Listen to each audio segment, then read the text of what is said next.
अस्सलाम वालेकुम everyone, I am Zubair Salim and हम पढ़ रहे हैं अर्निंग पर शेयर।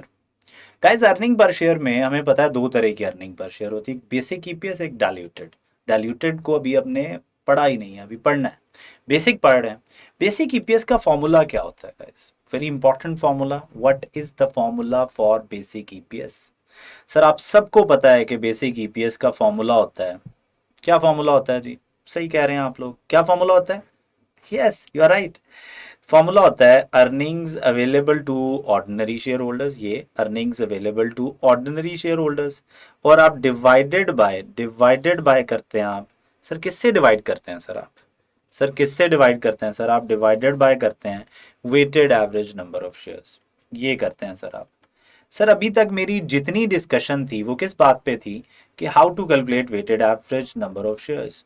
और मैंने जितनी भी एग्जांपल्स आपको कराई हैं, मैंने सब में जो earnings available to ordinary share holders हैं उसको मैंने कहा ये प्रॉफिट आफ्टर टैक्स ही होता है। ये प्रॉफिट आफ्टर टैक्स ही होता है। तो मैं हमेशा ये पैट ले रहा था, बट ऐसा नहीं है मेरे बच्चों। अब आप सीखेंगे कि earnings available to ordinary share holders को कैलकुलेट करने का सही तरीका क्या है और इसमें क्या क्या कॉम्प्लिकेशंस आ सकती हैं। तो जब हम ये सीख चुके होंगे तो फिर हमारी बेसिक ईपीएस का जो क्वेश्चन है वो हमारा कंप्लीट हो जाएगा। हमारी बेसिक ईपीएस की कैलकुलेशन जो है वो कंप्लीट हो जाएगी। Okay sir, fair enough. अब क्या कहानी है, प्लीज जरा समझें मेरे बच्चों। जो आपकी इक्विटी होती है ना, इक्विटी। अब आप कहेंगे सर इक्विटी की बात क्यों कर रहे हैं? सर, आपको पता है ordinary share holders equity providers होते हैं, इसलिए कर रहे हैं। तो जरा बात गौर से सुननी है आप। सर, जो इक्विटी आपकी होती है ना, जो इक्विटी प्रोवाइडर्स होते हैं, जो प्रॉफिट आफ्टर टैक्स होता है ना, जो प्रॉफिट आफ्टर टैक्स होता है, जो प्रॉफिट आफ्टर टैक्स है ये एक्चुअली इक्विटी प्रोवाइडर्स का प्रॉफिट होता है। जो आपको एज अ इक्विटी, इक्विटी के नाम पे जो पैसा देगा, जो कहेगा मैं तुम्हें पैसा इसलिए दे रहा हूं कि मैं इक्विटी होल्डर बनना चाहता हूं, मैं एज अ ओनर पैसा दे रहा हूं, उसको हम कहेंगे इक्विटी प्रोवाइडर। और ये जो प्रॉफिट आफ्टर टैक्स अवेलेबल होता है ना मेरे बच्चों, ये प्रॉफिट आफ्टर टैक्स अवेलेबल भी किन लोगों के लिए होता है? ये अवेलेबल टू इक्विटी प्रोवाइडर्स है। ये ऑर्डिनरी शेयर होल्डर्स के आप प्रॉफिट नहीं होता। अब आप कहेंगे सर ऑर्डिनरी शेयर होल्डर्स ही तो इक्विटी वाले हैं। बिल्कुल सही कह रहे हैं, मेजॉरिटी सिचुएशंस में ऐसा ही होता है, लेकिन हमेशा ऐसा नहीं होता बच्चों। तो इंपॉर्टेंट क्या है? प्रॉफिट आफ्टर टैक्स एक इक्विटी प्रोवाइडर्स का प्रॉफिट है। This is the profit that is available to equity providers, जो इक्विटी वालों के लिए कंपनी ने कमाया, जो इक्विटी वालों के लिए बचा। अगर कंपनी की इक्विटी में, इक्विटी प्रोवाइडर्स में सिर्फ ऑर्डिनरी शेयर्स हैं, अगर सिर्फ ऑर्डिनरी शेयर्स हैं इक्विटी प्रोवाइडर्स में, तो मुझे बताएं ये सारा का सारा प्रॉफिट किसके हिस्से में आ जाएगा? सिर्फ सिर्फ ऑर्डिनरी शेयर होल्डर्स हैं इक्विटी प्रोवाइडर्स, तो इसका मतलब है ये प्रॉफिट सारा का सारा ऑर्डिनरी शेयर होल्डर्स के हक में आ जाएगा। ऑर्डिनरी शेयर होल्डर का है, ये सारा प्रॉफिट ऑर्डिनरी शेयर होल्डर का। क्यों? क्योंकि इक्विटी प्रोवाइडर्स हैं ही ऑर्डिनरी शेयर होल्डर्स। तो मेजॉरिटी कंपनीज में ऐसा ही होता है मेरे बच्चों, कि जो प्रॉफिट होता है वो इक्विटी प्रोवाइडर्स का, इक्विटी प्रोवाइडर्स में है ही ऑर्डिनरी शेयर होल्डर्स, इस वजह से ये सारा प्रॉफिट किसका हो जाता है? ऑर्डिनरी शेयर होल्डर्स का हो जाता है। इसीलिए मैं मेजॉरिटी क्वेश्चंस में, या हर क्वेश्चन जो अभी तक मैंने करवाया उसमें मैंने पैट ही को profit available to ordinary share holders का है। लेकिन ये हमेशा ठीक नहीं है। सर, कब ठीक नहीं है? सर, क्या कहना चाह रहे हैं आप? सर, कभी कभार इक्विटी प्रोवाइडर्स में, यानी इक्विटी में प्रेफरेंस शेयर होल्डर्स भी होते हैं। प्रेफरेंस,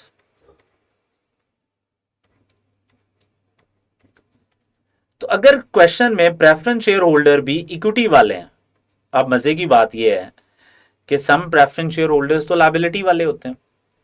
इंपॉर्टेंट, हम लायबिलिटी वालों की बात नहीं कर रहे हैं, हम बात कर रहे हैं सिर्फ और सिर्फ प्रेफरेंस शेयर होल्डर जो इक्विटी वाले हैं, जो इक्विटी में पड़े हुए हैं, जिन्होंने इक्विटी के नाम पे पैसा दिया। ओके, इक्विटी के नाम पे पैसा दिया, प्रेफरेंस शेयर होल्डर्स भी इक्विटी के नाम पे पैसा दे सकते हैं। यस, प्रेफरेंस शेयर होल्डर्स भी दो तरह के होते हैं। अब जरा गौर करते जाना है, बहुत अच्छी अच्छी बातें सीखने को मिल रही हैं। तो प्रेफरेंस शेयर होल्डर्स लायबिलिटी वाले भी हो सकते हैं, ये लायबिलिटी वाले भी हो सकते हैं और इक्विटी वाले भी। सर, लायबिलिटी वालों का तो कोई लड़ाई नहीं है। लड़ाई सिर्फ प्रेफरेंस शेयर होल्डर्स तब है जब इक्विटी वाले होंगे, तब लड़ाई। सर क्या मतलब सर, सर क्या मतलब सर, क्या मतलब सर, लड़ाई क्यों नहीं है सर? सर लायबिलिटी पे आप जो भी पे करें ना, जो भी इंटरेस्ट लायबिलिटी पे आता है, जो भी डिविडेंड लायबिलिटी की चीजों पे जाता है, वो आपका प्रॉफिट एंड लॉस में चला जाता है, तो वो चार्ज हो जाता है पीएनएल को, चार्ज टू पीएनएल। सर ये ट्रीटमेंट है। जो इंटरेस्ट डिविडेंड लायबिलिटी वाले प्रेफरेंस शेयर्स पे होता है वो पीएनएल में चला जाता है। तो सर पीएनएल में चला गया तो सर प्रॉफिट आप कैसे कैलकुलेट करते हैं? ग्रॉस प्रॉफिट माइनस कुछ एक्सपेंसेस और फिर ultimately profit after tax. Sir इन प्रेफरेंस शेयर होल्डर्स जो लायबिलिटी वाले हैं, जो लायबिलिटी वाले हैं, उनका जो इंटरेस्ट डिविडेंड बनता था, यानी उनका जितना हिस्सा बनता था, उनके साथ जो प्रॉमिस किया हुआ कि इतना इंटरेस्ट देंगे, इतना डिविडेंड देंगे, वो हम यहां से एक्सपेंस पहले ही माइनस कर चुके हैं। ये देखें यहां पे आ चुका है। इसका मतलब है प्रॉफिट आफ्टर टैक्स लायबिलिटी वाले प्रेफरेंस शेयर होल्डर्स का हिस्सा देने के बाद आया है, यानी प्रॉफिट आफ्टर टैक्स में से माइनस हो चुका है जो प्रेफरेंस शेयर्स लायबिलिटी बने थे, उनका इंटरेस्ट, उनका हिस्सा माइनस हो चुका है। तो यार जब उनका हिस्सा पहले ही माइनस है तो दोबारा माइनस कराना है? नहीं। तो सर माइनस कराना ही क्यों है? सर हमें चाहिए profit available to ordinary share holder. मुझे जो प्रॉफिट दिया जाता है वो समटाइम्स उसमें प्रेफरेंस शेयर होल्डर्स भी होते हैं। तो मैंने क्या करना है, जो प्रॉफिट मुझे गिवन है प्रॉफिट आफ्टर टैक्स, मैंने उसमें से प्रेफरेंस शेयर्स निकाल देने, मैंने प्रेफरेंस शेयर्स ऐसे निकाल देने। मैंने कहा तू साइड पे हो, जो बाकी बचेगा, जो ऑर्डिनरी शेयर होल्डर्स का प्रॉफिट है, मुझे वो चाहिए। तो ऐसे प्रेफरेंस शेयर जो लायबिलिटी हैं वो पहले ही माइनस हो चुके हैं, तो दोबारा माइनस करने की जरूरत नहीं है। लेकिन जो इक्विटी वाले हैं उनका तो माइनस नहीं होता है। इक्विटी वालों के डिविडेंड्स इंटरेस्ट कभी भी पीएनएल में नहीं जाते हैं। ये किधर जाते हैं? ये चेंजेस इन इक्विटी में जाते हैं। ये हमें पढ़ा हुआ है, statement of changes in equity में जाते हैं। इसका मतलब है जो पैट आपके पास है इसमें से इक्विटी वालों का हिस्सा अभी माइनस नहीं हुआ, नॉट डिडक्टेड येट। ये इंपॉर्टेंट है, इसीलिए तो हम कहते हैं प्रॉफिट आफ्टर टैक्स जो है ये इक्विटी प्रोवाइडर्स का प्रॉफिट है, ये इक्विटी प्रोवाइडर्स का प्रॉफिट है। अब इक्विटी प्रोवाइडर्स दो हैं, ऑर्डिनरी शेयर होल्डर्स हैं, प्रेफरेंस शेयर होल्डर्स हैं। अब दोनों हैं, ordinary share holders, preference share holders, ordinary share holders, preference share holders. अब हमें क्या करना चाहिए? सर ये इंपॉर्टेंट बात है। अब if available to ordinary share holders, अब जरा और करना, प्रॉफिट अवेलेबल है दोनों के लिए, तो मुझे क्या करना पड़ेगा? मुझे जो प्रॉफिट आफ्टर टैक्स है वो लेना पड़ेगा। उसमें से जो इक्विटी वाले प्रेफरेंस शेयर्स हैं, लायबिलिटी वाले नहीं, वो क्यों नहीं है? क्यों नहीं है? वो पहले माइनस हो चुके हैं। तो सर जो इक्विटी वाले प्रेफरेंस शेयर होल्डर्स हैं इनका क्या करना है मैंने? सर अब आपने क्या करना है जरा सुने। आपने लेना है profit available to ordinary share holders में प्रॉफिट आफ्टर टैक्स ले लेना। ले लिया profit after tax? Okay sir ले लिया। सर इसमें कुछ और भी लिखा हुआ है, वो बाद में देखते हैं, वो मसला अभी नहीं है। सर प्रॉफिट आफ्टर टैक्स ले लिया आप लोगों ने? ले लिया sir profit after tax. Okay आगे। सर इसमें से माइनस करें ऐसे प्रेफरेंस शेयर होल्डर्स को का हिस्सा जो इक्विटी वाले हैं, ऐसे प्रेफरेंस शेयर जो इक्विटी वाले हैं। इक्विटी सर लायबिलिटी वाले क्यों नहीं? सर क्या मसला है लायबिलिटी वालों का? वो पहले माइनस हो चुका है, पहले माइनस हो चुका है। कहां से sir? Sir profit after tax जब कैलकुलेट हुआ था तो उनका डिविडेंड पहले ही माइनस हो चुका है, तो इक्विटी वालों का। Okay sir fine. अब सर ये जो प्रेफरेंस शेयर होल्डर्स होते हैं ये भी दो तरह के होते हैं, ये भी दो तरह के प्रेफरेंस शेयर इक्विटी वाले, एक क्यूमुलेटिव होते हैं। क्यूमुलेटिव का वर्ड पे गौर करो जरा। क्यूमुलेटिव मतलब क्यूमुलेट हो रही है कोई चीज, और दूसरे होते हैं नॉन क्यूमुलेटिव, मतलब क्यूमुलेट नहीं हो रहे कुछ, तो ये नॉन क्यूमुलेटिव है। तो कुछ क्यूमुलेटिव हो गए, कुछ नॉन क्यूमुलेटिव हो गए, कुछ क्यूमुलेटिव है, कुछ नॉन क्यूमुलेटिव है। अब ये जो क्यूमुलेटिव हैं ये प्रेफरेंस शेयर होल्डर्स एक type of preference share holders हैं। ये पता क्या कहते हैं कि अगर हमारा एक साल डिविडेंड ना मिला तो अगले साल दोनों सालों का देना पड़ेगा। कंपनी कहती है दोनों सालों का देना पड़ेगा, चलें ठीक है। कंपनी कहती है अगर 2 साल ना दे पाए तो तीसरे साल में तीनों सालों का देना पड़ेगा। सर कंपनी कहती 3 साल ना दे पाए सके तो कहते हैं चौथे साल में 4 सालों का दो पुत्र, 5 साल ना दे पाए 5 सालों का दो। यानी किसी भी हालत में वो डिविडेंड अपना नहीं छोड़ेंगे। इसका मतलब ये है मेरे बच्चों, क्यूमुलेटिव वालों का डिविडेंड आप दें या ना दें, इनका प्रॉफिट आफ्टर टैक्स में हमेशा हिस्सा है। इन्होंने हिस्सा लेके जाना है क्योंकि ये क्यूमुलेटिव हैं। यानी ऐसा नहीं है कि मैं इस दफा डिविडेंड नहीं दे पाऊंगा यार तो गया खत्म, ऐसा नहीं है। ऐसा कहां पे है नॉन क्यूमुलेटिव डिविडेंड्स में? एक दफा अगर आप डिविडेंड नहीं दे पाएंगे, आपकी मर्जी, नहीं दे पाए, पैसे नहीं है, कैश नहीं है, नहीं दे पाए, तो अगले साल सिर्फ अगले साल का देंगे, ये खत्म खत्म। नॉन क्यूमुलेटिव का मतलब है अगर एक साल ना दे पाए तो दूसरे साल देने की जरूरत नहीं। समझ लगी मेरे भाई को? यस। और बहनों को समझ लगी? गुड। अब मेरे भाई क्यूमुलेटिव, नॉन क्यूमुलेटिव, दो तरह के प्रेफरेंस शेयर्स होते हैं। अगर क्यूमुलेटिव है तो उसका हिस्सा है ही है। नॉन क्यूमुलेटिव वाला अगर एक साल गुजर गया, ना दिया तो गत खत्म, दोबारा देने की जरूरत नहीं है। तो अब जरा सुनना है, तो सर आपने लेस करना है आप लोगों ने dividend on non cumulative preference shares. Non cumulative preference वाला सिर्फ तब आपने माइनस करना है इफ डिक्लेयर्ड। अब इसमें इंपॉर्टेंट बात क्या है? इफ डिक्लेयर्ड, अगर डिक्लेयर्ड है तो माइनस करो, अदरवाइज नहीं। क्यों सर? सर अगर डिक्लेयर ही नहीं किया तो फिर अगले साल तो नहीं देना हमने, नॉन क्यूमुलेटिव है, जान छूट गई। इसका मतलब अगर डिक्लेयर हो गया तो इस साल के प्रॉफिट आफ्टर टैक्स में इनका हिस्सा है, अदरवाइज नहीं है, खत्म। इसका मतलब है non cumulative preference shares equity वाले हैं, इक्विटी वाले। लायबिलिटी वालों की तो पहली डिबेट खत्म कर दी थी हमने। तो हमने क्या करना है, सिर्फ तब लेस कराना है अगर डिक्लेयर्ड हो तो। अच्छा सर, क्यूमुलेटिव का क्या होना चाहिए? आप सोचें क्यूमुलेटिव प्रेफरेंस शेयर्स इस साल नहीं दे पाए तो फिर भी लेस कराएं। यस सर, क्योंकि इस साल नहीं दे पाए, अगले साल देना पड़ेगा। इनसे जान नहीं छूटनी भाई। तो अगर इनसे जान नहीं छूटनी तो फिर क्या करना चाहिए? यस यू आर राइट, हमें ये dividend on cumulative preference shares हमेशा डिविडेंड ऑन क्यूमुलेटिव, क्योंकि डिविडेंड होता है ना जो डिस्ट्रीब्यूशन होती है प्रॉफिट की, ये हमेशा माइनस करना है आपने। तो आपके पास आ जाएगा earnings available to ordinary share holder, ये चाहिए मुझे। एक बात और है इसमें, बड़े जब आप हो जाएंगे ना, बड़े जब हो जाएंगे, अभी भी थोड़ा सा पता होना चाहिए।